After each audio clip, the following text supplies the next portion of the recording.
اعوذ باللہ من الشیطان الرجیم بسم اللہ الرحمن الرحیم کذبت قوم نوح المرسلین، جھٹلا دیا قوم نوح نے رسولوں کو۔ اذ قال لهم اخوهم نوح الا تتقون، جب ان سے کہا ان کے بھائی نوح نے تم پرہیزگاری اختیار کیوں نہیں کرتے ہو۔ انی لکم رسول امین، میں تمہارے پاس رسول بن کر آیا ہوں، امانت دار۔ فاتقوا اللہ واطیعون، تو اللہ سے ڈرو اور میری اطاعت کرو۔ وما اسألکم علیہ من اجر، اور میں تم سے اس پر کوئی بدلہ نہیں مانگتا۔ ان اجری الا علی رب العالمین، بے شک میرا بدلہ تو تمام عالموں کے پروردگار کے اوپر ہے۔ فاتقوا اللہ واطیعون، تو تم اللہ سے ڈرو اور میری اطاعت کرو۔ قالوا ونؤمن لك واتبعك الارذلون، انہوں نے جواب دیا کیا ہم تمہارے اوپر ایمان لے آئیں حالانکہ تمہاری پیروی ذلیل لوگوں نے کی ہے۔ قال وما علمی بما كانوا يعملون، حضرت نوح علیہ السلام نے فرمایا کہ میں کیا جانوں کہ ان کے عمل کیسے ہیں۔ حضرت نوح علیہ السلام نے فرمایا کہ میں تو صرف ان کے اعمال کو جانتا ہوں۔ ان حسابهم الا علی ربی لو تشعرون، ان کا حساب تو میرے رب کے ذمے ہے، کاش تم شعور سے کام لو۔ وما انا بطارد المؤمنین، اور میں ایمان والوں کو دھتکار نہیں سکتا ہوں۔ ان انا الا نذیر مبین، میں تو بس ایک صاف طور پر واضح طور پر ڈرانے والا ہوں۔ قالوا لئن لم تنتهِ يا نوح لتكونن من المرجومین، کہنے لگے اگر تم باز نہیں آئے اے نوح تو ضرور بالضرور تم ہو جاؤ گے پتھر مارے ہوئے لوگوں میں سے، دھتکارے ہوئے لوگوں میں سے۔ قال رب ان قومی کذبون، فرمایا اے میرے پروردگار میری قوم بے شک وہ مجھ کو جھٹلانے والے ہیں، وہ مجھ کو جھٹلا چکے ہیں۔ فافتح بینی وبینہم فتحا ونجنی ومن معی من المؤمنین، تو اب آپ میرے اور ان کے درمیان میں واضح فیصلہ فرما دیجئے اور مجھے نجات دے دیجئے اور ان کو جو میرے ساتھ ہیں ایمان والوں میں سے۔ فانجیناہ ومن معہ فی الفلک المشحون، تو ہم نے نجات دے دی ان کو اور ان کو بھی کہ جو ان کے ساتھ کشتی میں تھے، بھری ہوئی ایک کشتی میں تھے۔ ثم اغرقنا بعد الباقین، پھر ہم نے باقی سب کو غرق کر دیا اس کے بعد۔ ان فی ذلک لآیہ، بے شک اس میں نشانی ہے۔ وما کان اکثرهم مؤمنین، مگر ان کے اکثر ایمان والے نہیں ہیں۔ وان ربک لہو العزیز الرحیم، اور بے شک آپ کا پروردگار وہ زبردست ہے اور مہربان ہے۔ یہ سورہ شعراء کی آیت نمبر ہم نے آپ کے سامنے جو تلاوت کی، آیت نمبر 105 سے سورہ شعراء کی آیت نمبر 122 تک تلاوت کی اور اس کا ترجمہ بیان کیا۔ یہ ہم نے جیسا کہ شروع میں آپ سے عرض کیا تھا کہ اس سورت مبارکہ میں اللہ تبارک و تعالی خاص طور سے مشرکوں کے تعلق سے کچھ واضح احکامات اور شرک کی تردید میں کچھ مضبوط دلیلیں بیان فرما رہا ہے۔ اس سلسلے میں حضرت موسیٰ علیہ السلام، حضرت ابراہیم علیہ السلام کے بعد اب حضرت نوح علیہ السلام کا قصہ بیان کیا جا رہا ہے۔ حضرت نوح علیہ السلام اللہ کے پیغمبر ہیں اور آپ جس قوم کی طرف مبعوث کیے گئے وہ اس جگہ آباد تھی جہاں آج عراق ہے۔ حالانکہ یہ طوفان یا سیلاب اس علاقے میں آیا تھا جہاں یہ قوم آباد تھی، لیکن طوفان نوح سے ملتے جلتے واقعات پوری دنیا کی قوموں میں مشہور ہیں۔ یونان، مصر، ہندوستان، چین، برما، ملائیشیا، حتیٰ کہ آسٹریلیا اور امریکہ تک کے لوگوں میں ایسی روایات ملتی ہیں جن سے معلوم ہوتا ہے کہ ایک طوفان آیا تھا، ایک بڑا سیلاب آیا تھا جس میں تمام لوگ ڈوب گئے تھے۔ کہا جاتا ہے کہ آرمینیا کے کسی علاقے میں وہ کشتی آج بھی برف میں موجود ہے، اور وہ پہاڑ جس پر حضرت نوح علیہ السلام سوار تھے وہ کسی پہاڑ کے اوپر اسی علاقے میں ٹھہری ہوئی ہے۔ اس سے یہ بات معلوم ہوتی ہے کہ اس وقت انسان بس اسی علاقے میں رہتے تھے، اس کے بعد ساری دنیا میں پھیل گئے تھے۔ جو کشتی میں بچے ہوئے لوگ تھے وہاں سے ساری دنیا میں انسان پھیل گئے تھے، کیونکہ سیلاب کے آثار بس اسی علاقے میں ملتے ہیں، اور یہ ہمگیر سیلاب جو ساری دنیا میں آیا وہ اسی علاقے سے آیا تھا۔ وہی لوگ ساری دنیا میں پھیل گئے جو کشتی میں بچے تھے، اور سیلاب کا قصہ انہی کی زبانی ساری دنیا کے اندر پہنچا۔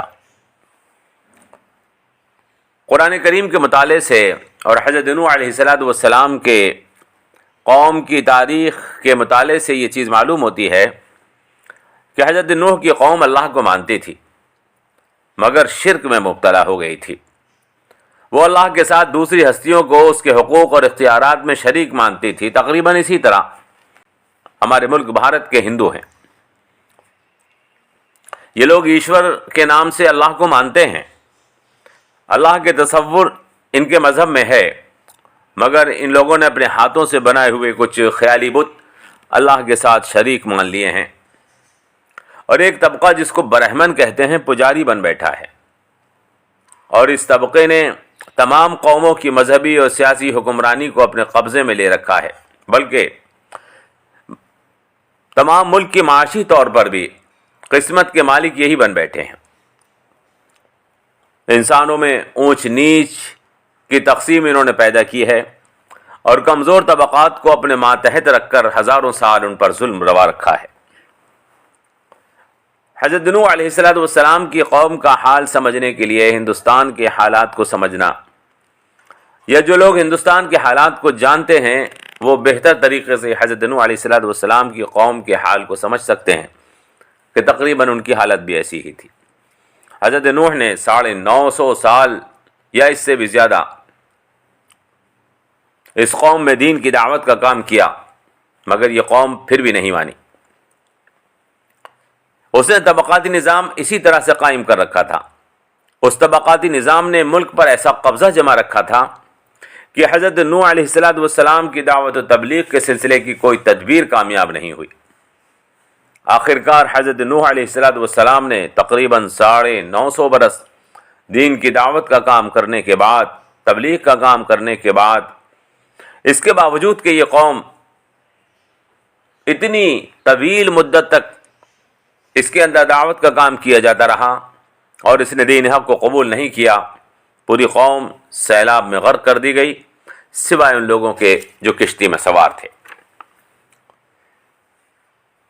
ہم اس واقعے میں دیکھیں گے، حضرت نوح علیہ السلام کے واقعے میں دیکھیں گے کہ ہر نبی کی طرح سے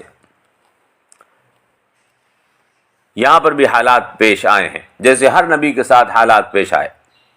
اللہ کے رسولوں اور اللہ کے دین کی دعوت کو دینے والوں کے ساتھ تقریباً تمام نبیوں کے ساتھ یکساں حالات پیش آئے ہیں، اور انجام بھی سب قوموں کا ایک ہی طرح ہوتا ہے، اور وہی انجام جو حضرت نوح علیہ السلام کے ساتھ ہوا ویسا ہی جناب محمد رسول اللہ صلی اللہ علیہ وسلم کے ساتھ ہوا، اور ایسا ہی آئندہ بھی ہوگا۔ ہم تاریخی طور پر اس چیز کو آپ کے سامنے ثابت کریں گے۔ جب ہم تاریخ پڑھتے ہیں یا سنتے ہیں تو ایسا لگتا ہے کہ واقعات چند دن میں پیش آ گئے ہوں گے، حالانکہ واقعات یہ صدیوں میں پیش آئے تھے۔ جن لوگوں نے حضرت نوح علیہ السلام کی دعوت کو قبول کرنے سے انکار کر دیا تھا وہ قوم کے بڑے بڑے لوگ کہلاتے تھے، سردار تھے، عہدیدار تھے، مالدار اور شریف کہے جانے والے لوگ تھے۔ قرآن کریم میں اللہ تبارک و تعالی نے سورہ ہود میں ذکر فرمایا ہے، فقال الملأ الذین کفروا من قومه ما نراک الا بشرا مثلنا وما نراک اتبعک الا الذین هم اراذلنا بادی الرأی وما نرى لكم علينا من فضل بل نظنكم كاذبین۔ تو قوم کے سرداروں نے کہا ان کی قوم سے جنہوں نے کفر کیا تھا کہ ہم تو تمہیں اپنا جیسا ہی ایک آدمی سمجھتے ہیں، اور ہم نہیں دیکھ رہے ہیں کہ تمہاری پیروی تو ان لوگوں نے کی ہے جو کمین اور ذلیل لوگ ہیں۔ اور ہم نہیں دیکھ رہے کہ تمہارے لیے ہمارے اوپر کوئی فضیلت ہے، بلکہ ہم تو تمہیں جھوٹا سمجھتے ہیں۔ اس بات سے اندازہ ہوتا ہے کہ حضرت نوح پر ایمان لانے والے غریب اور کمزور لوگ تھے، اور ان کا انکار کرنے والے قوم کے سردار اور بڑے لوگ تھے۔ کافروں نے ہر دور میں حق کو قبول کرنے سے انکار کیا ہے، تو اس کی وجہ یہی بتائی ہے کہ تمہارے ساتھ کمزور اور غریب لوگ ہیں، اور کہتے ہیں وہ کہ اگر تمہاری بات درست ہوتی تو امیر لوگ، سردار، علماء، عہدیدار اور سردار لوگ تمہاری دعوت کو قبول کر لیتے۔ یہ لوگ تمہاری دین پر ایمان نہیں لا رہے ہیں، اس کا مطلب یہ ہے کہ تمہاری بات صحیح نہیں ہے۔ یہی بات قریش مکہ نے بھی کہی تھی۔ جب ابو سفیان سے عیسائی بادشاہ ہرکولس نے معلوم کیا تھا کون لوگ ان کا دین قبول کرتے ہیں، تو ابو سفیان نے جواب دیا تھا تبعہ من الضعفاء والمساکین، ان کو ضعیف اور کمزور اور مسکین لوگ قبول کرتے ہیں۔ مطلب یہ ہے کہ ہر دور میں جاہلوں کے سماج میں، ہر دور میں جاہلوں کا جو سماج ہوتا ہے، اس سماج میں غریب اور کمزور لوگوں نے مالداروں، عہدیداروں اور ان لوگوں کی پیروی کی ہے جو خود کو شریف مانتے ہیں۔ گویا ان کا یہ ماننا ہوتا ہے کہ عقل مندی کا معیار مالداری یا عقل مندی کا معیار عہدیداری ہے۔ اسلام اس نظریے کو قطعاً غلط قرار دیتا ہے۔ یہ نظریہ جاہلی نظام میں رائج ہوتا ہے، جو کہ سراسر غلط ہے، بلکہ سچ یہ ہے کہ عقل اللہ کی ایک نعمت ہے جو اللہ جس کو چاہے عطا فرما دیتا ہے۔ عقل مندی پر، اخلاق پر، کردار پر، نیکی پر مالداروں کی ٹھیکیداری نہیں ہے، یا عہدیداروں کی اجارہ داری نہیں ہے۔ یہ واقعہ حضرت نوح علیہ السلام کا اللہ تبارک و تعالی نے یہاں پر اسی سلسلے میں بیان کیا ہے، اور فرمایا کہ کذبت قوم نوح المرسلین، نوح علیہ السلام کی قوم نے رسولوں کا انکار کیا۔ کذبت قوم نوح المرسلین، نوح علیہ السلام کی قوم نے رسولوں کا انکار کیا۔ فرمایا یہاں پر یاد رکھیں کہ ایک رسول کا انکار تمام رسولوں کا انکار ہوتا ہے۔ ایک رسول کا انکار تمام رسولوں کا انکار ہوتا ہے۔ اگر کسی نے اللہ کے رسولوں میں سے کسی ایک رسول کو غلط قرار دیا تو اس کا مطلب یہ ہے کہ وہ اللہ کے رسول کو غلط قرار دے رہا ہے، گویا کہ وہ تمام رسولوں کا انکار کر رہا ہے، کیونکہ ہر رسول جتنے بھی دنیا میں آئے ہیں انہوں نے اپنے پہلے آئے ہوئے رسولوں کی تصدیق کی ہے اور ان کی تائید کی ہے، اور رسول جو بھی دنیا میں آئے ہیں ہر رسول نے ان پر ایمان لانے کی تاکید کی ہے۔ اگر کوئی اس پچھلے رسولوں میں سے کسی ایک رسول کا بھی انکار کرتا ہے تو اس کا مطلب یہ ہے کہ وہ سارے رسولوں کا انکار کرتا ہے، کیونکہ وہ اس رسول کا انکار کر رہا ہے جس نے یہ کہا کہ تم تمام رسولوں پر ایمان لاؤ۔ کذبت قوم نوح المرسلین اس لیے کہا گیا کہ قوم نوح نے رسولوں کا انکار کیا جب انہوں نے حضرت نوح علیہ السلام کا انکار کیا، چونکہ رسول حضرت نوح علیہ السلام اسی سلسلے رسالت کا ایک فرد تھے جو اللہ تبارک و تعالی نے حضرت آدم سے جاری کر کے جناب محمد رسول اللہ پر مکمل فرمایا۔ جب ان کے بھائی نوح نے کہا ان سے کہ تم ڈرتے کیوں نہیں ہو اللہ سے، گناہ سے تم بچتے کیوں نہیں ہو، گناہ سے تمہیں نفرت کیوں نہیں ہے، غلط راستے سے تم ہٹتے کیوں نہیں ہو، انی لکم رسول امین، میں تمہارے لیے اللہ کا رسول بن کر آیا ہوں جو نہایت امانت دار ہوں۔ میں اللہ کے پیغامات تمہیں پہنچاؤں گا اور نہایت ایمانداری کے ساتھ پہنچاؤں گا۔ فاتقوا اللہ، تو تم اللہ سے ڈرو اور میری پیروی کرو، تم اللہ سے ڈرو اور میری پیروی کرو۔ رسولوں کی اطاعت دین حق کی پیروی کے لیے لازم اور ضروری ہے۔ رسول ہمیشہ یہی فرماتے ہیں، جو بھی رسول آتے ہیں وہ یہی فرماتے ہیں کہ تمہارے دل میں اگر خدا کا خوف موجود ہے تو تمہیں میری اطاعت کرنی چاہیے، اور اس چیز کے اوپر میں تم سے کوئی بدلہ اور کوئی اجر نہیں مانگ رہا۔ وما اسألکم علیہ من اجر، رسول دین کی دعوت کا کام کرتے ہیں ساری دنیا کو دین حق کی طرف بلاتے ہیں لیکن اس کا کوئی معاوضہ کسی سے نہیں مانگتے ہیں. دین کی دعوت کا معاوضہ اسی لیے لینا پسندیدہ نہیں ہے. ان اجری الا علی اللہ. آدمی کو دین کا کام بس یہ سوچ کر کرنا چاہیے کہ اس کا بدلہ مجھے اللہ سے لینا ہے. ان اجری الا علی رب العالمین. میرا بدلہ تو صرف اللہ پر ہے جو تمام عالموں کا پروردگار ہے. فاتقوا اللہ. تو تم اللہ سے ڈرو. فاتقوا اللہ واطیعون. اور میری اطاعت کرو. تم اللہ سے ڈرو اور میری اطاعت کرو. یہ جملہ دوبارہ بولا گیا ہے، اور دوبارہ جملہ بولنے کا مطلب یہ نہیں ہے کہ بات مقرر کی گئی ہے، بلکہ فرمایا گیا ہے کہ جو شخص اللہ کی طرف سے ایک امانت دار رسول ہے جس کی صفت امانت ہے، تم لوگ خود بھی واقف ہو، لہذا اسے جھٹلانے سے بچو. اور میں تم سے اس کا کوئی بدلہ نہیں مانگ رہا، یہ میرے رسالت کی دلیل ہے، لہذا تم اللہ سے ڈرو اور میری اطاعت کرو. معلوم ہوا کہ جو لوگ اللہ کے دین کی خدمت کرتے ہیں اس طرح سے کہ اس کا کوئی معاوضہ نہیں مانگتے، کوئی بدلہ نہیں مانگتے، ان کی اطاعت کرنی چاہیے. قالوا ونؤمن لك واتبعك الارذلون. لیکن انہوں نے اس بات کا انکار کر دیا اور کہنے لگے انؤمن لك واتبعك الارذلون، کہ ہم تمہارے اوپر ایمان لائیں اور تمہاری پیروی تو کمینوں نے کر رکھی ہے، تمہارے پیروکار تو کمین ہیں، لہذا ہم تمہاری پیروی کیوں کریں. میں نے آپ سے عرض کیا جاہل سماج کا ہمیشہ سے یہ دستور رہا ہے اور یہ طریقہ رہا ہے کہ وہ ان لوگوں کی پیروی کرتے ہیں کہ جو مالدار ہوتے ہیں، جو عہدیدار ہوتے ہیں، اور اسی چیز کو یہ لوگ بھی دلیل بنا کر پیش کر رہے ہیں. حضور اکرم صلی اللہ تعالی علیہ وسلم کے ساتھ بھی ایسا ہی ہوا کہ سماج کے وہ لوگ جو کمزور تھے حضور پر ایمان لائے. حضرت بلال حبشی، حضرت صہیب رومی، حضرت سمیہ، یہ لوگ ایمان لائے. حضرت عمار، حضرت یاسر، یہ لوگ ایمان لائے جو بے یار و مددگار تھے، سماج کے اندر جن کی کوئی حیثیت نہیں تھی، جو کمزور تھے. لہذا مشرکین مکہ نے یہی کہہ کر ایمان قبول کرنے سے انکار کر دیا کہ ہم اگر ایمان لاتے ہیں تو ہمیں ان کمین اور چھوٹے لوگوں کے ساتھ بیٹھنا ہوگا. دنیا نے یہ سمجھ رکھا ہے کہ جو مالدار ہوتا ہے وہ عقل مند ہوتا ہے. دنیا یہ سمجھ رکھا ہے کہ جو عہدے دار ہوتا ہے وہ عقل مند ہوتا ہے، حالانکہ یہ غلط اصول ہے. حضرت نوح علیہ السلام نے فرمایا کہ میں تو صرف اس بات کو جانتا ہوں جو یہ کرتے ہیں، مجھے اس سے کوئی سروکار نہیں کہ یہ مالدار ہیں کہ غریب ہیں.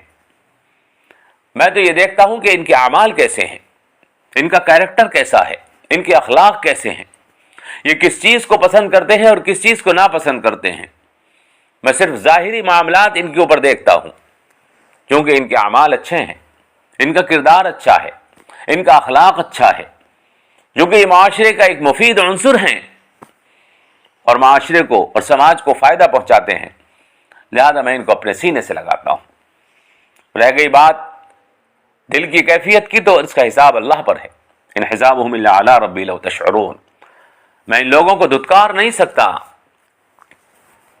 میں ان لوگوں کو جو ایمان لا چکے ہیں اور ایمان کے دعوے دار ہیں اور ایمان لانا چاہتے ہیں، اس بنیاد پر کہ یہ غریب ہیں، اس بنیاد پر کہ یہ سماج کے اندر کمتر حصہ حیثیت رکھتے ہیں. میں نے آپ سے عرض کیا کہ وہ سماج ایسا سماج تھا کہ جس سماج کے اندر اونچ نیچ بہت زیادہ تھی، لہذا جو نیچے طبقے کے لوگ مانے جاتے تھے ان کے ساتھ بیٹھنا اونچے والوں کے لیے بڑا عار تھا. حضرت نوح علیہ السلام نے فرمایا کہ رتبہ صرف ایمان دیتا ہے.